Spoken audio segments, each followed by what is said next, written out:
Hello Scorpio! Welcome dito sa aking channel, Scorpio. Alamin natin kung anong messages, vibration, gabay, energy para sa lahat ng Scorpio. Ito ay general weekly tarot reading para sa inyong lahat. Okay. Scorpio, wow! First card natin is moving forward. Ihanda mo daw ang sarili mo, Scorpio, para sa positibong pagbabago ng buhay mo. Ano ba yung changes, positive changes na minamanifest mo or inihahanda mo yung sarili mo sa kung ano mong pagbabago to. Okay? So, moving forward, get ready for positive change. So, ihanda ang sarili, Scorpio, sa kung ano mang pagbabago. New relationship, new location, new business, new career, new mindset, or kung ano pa man. Leadership. So, nakikita natin if may Scorpio dito na nag-i-aim ng promotion sa trabaho, pagtaas ng posisyon sa society, pagtaas ng income or kung ano pa man, mga new sources ng income, sinasabi ng baraha sa'yo dito na it's time na iset mo na yung goals, okay? Wag mong palampasin ang situation na to or yung possibilities na to kasi minsan lang pumasok sa buhay natin yung posibilidad, oportunidad. So if marami kayong opportunities na masasalubong ngayong linggong ito, like maraming mag-offer sa inyo ng job, ng trabaho, job, career, or relationship, or kung ano man siyang i-offer sa'yo, sinasabi ng baraha na iset mo na yung goals mo dito. Okay? Cheer up. Okay. Mayroon ditong Scorpio na medyo, masyado siyang nakakaramdam ng bitterness sa kanyang puso. Okay? Hindi siya makamove on sa mga past pain, heartaches, or sa mga past issue sa buhay niya, hindi siya makamove on. So, ang sabi ng baraha sa'yo dito, cheer up. Okay? Kailangan mong pasayahin ay iyong sarili, umiwas ka sa tukso ng kalungkutan, and wag kang masyadong mag-expect sa future, live in the moment, okay? And umiwas ka na balikan or iwasan mong balikan yung mga nangyari sa past na medyo heartbreaking para sa'yo. Kasi, para makaiwas ka sa stress or sa kung ano man na anxiety or kung ano man na problema.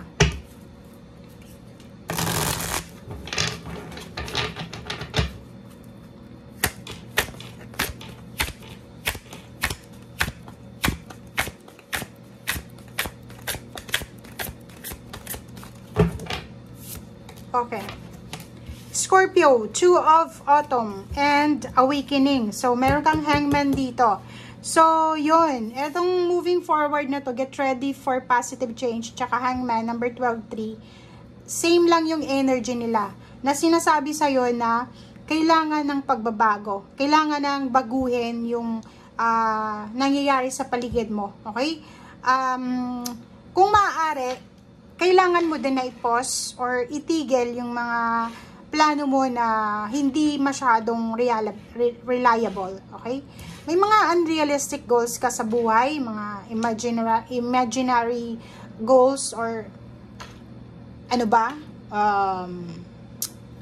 inspiration na kailangan mong alisin or kailangan mong tanggapin na hindi yan totoo or hindi yan magkakatotoo. Okay? And cheer up. Ganun din, 2 of Autumn. Kailangan mong maging masaya sa linggong ito. Hanapin mo kung ano yung magbibigay saya sa'yo. Ang dami-dami mong gagawin sa linggong ito. Masyado kang busy. Napaka-busy mo sa linggong ito. Hindi ka magkaundagaga sa ma-manage ng time mo. Okay? Ang daming priorities mo sa buhay. Ang daming, pwedeng yung iba magpa-part-time, may full-time, may panggabi, pang-umaga, parang ganun.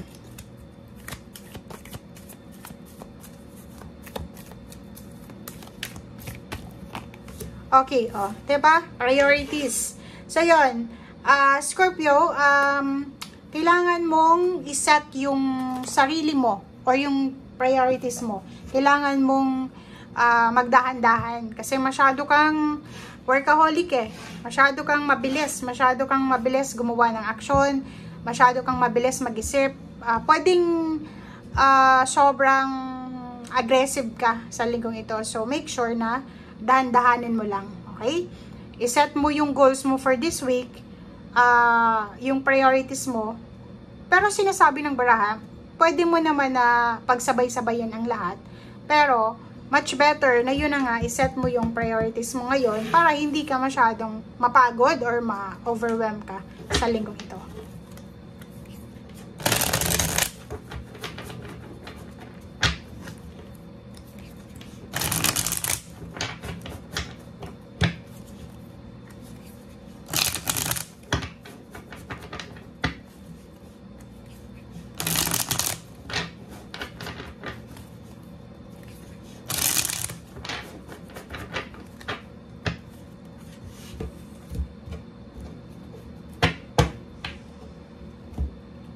Okay, first card natin sa fourth deck natin is Ten of Pentacles. Wow! Ang nakikita natin dito, ano man itong ginagawa mo sa ngayon, or ano man itong pinaplano mo sa ngayon, Scorpio, ay posibleng magdadala to sa'yo ng luxury, ng abundance, ng prosperity. So, ang ibig sabihin ng Ten of Pentacles sa'yo sa linggong ito, hindi masasayang lahat ng sacrifices mo. Like, nagtatrabaho ka sa gabi, sa umaga, or kung ano man itong pinagkakaabalahan mo sa ngayon, ay posibleng magdadala to sa'yo ng financial freedom, financial stability, and foundation. Okay, so, wow.